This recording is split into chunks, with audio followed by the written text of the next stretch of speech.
तीनों अरब हमारा, एक कशा हमारा, मुस्लिम है हम दोस्तों, सारा जहां हमारा। जागो मुस्लिम जागो, इलेक्शन आ गया है जागो।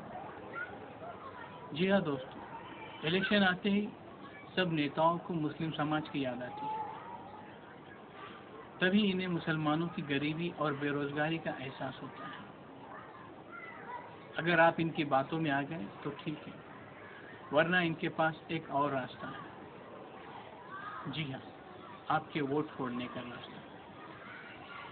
ये आपके ही समाज के बिके हुए मुसलमानों को खड़ा कर देते हैं और ये हवा फैला देते हैं कि अब की बार वोट अपने मीम भाई को ही देना है। जब हम ये फैसला कर चुके होते हैं तो पता चलता है कि इसी तरह और हमारे 10 मीम भाई खड़े हैं। अब क्या करें? वोट देना तो मीम भाई को ही है, मगर 10 में से इसी कश्मकश में पता चलता है कि मुस्लिम कौम 10 टुकड़ों में बट चुकी है, यानी 10 में से एक भी नहीं आएगा। तो फिर वोट किसे दें?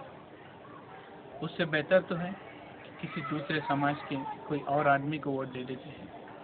कम से कम वो जीत कर तो आएगा, और हम बेचारे मजबूर लाचार होकर एक ऐसे आदमी को जिता कर देते हैं जो जीतने के बाद तो छोड़, इलेक्शन के दिन ही से हमें भूल जाता है। जब वो हमें याद ही नहीं रखता है तो हमारे मसाइल को कैसे हल करेगा?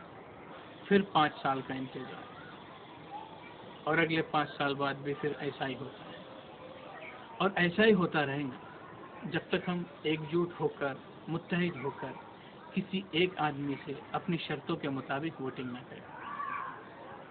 हिंदुस्तान को आज़ाद हुए 67 साल हो गए, मगर कभी किसी को हमारे मसाइल नजर नहीं आए। बस इन इलेक्शन में ही हमारी याद आती है, और याद भी कैसे?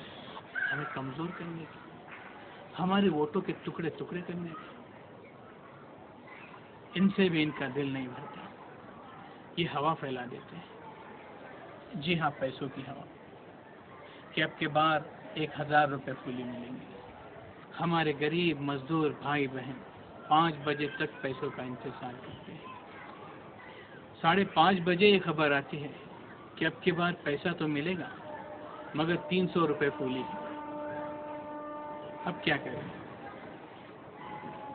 जब हम 300 रुपये लेकर वोटिंग करने जाते हैं तो पता चलता है कि 6 बज चुके हैं और टाइम खत्म हो गया, और हमारे बहुत सारे वोट बिना डाले ही रह गए।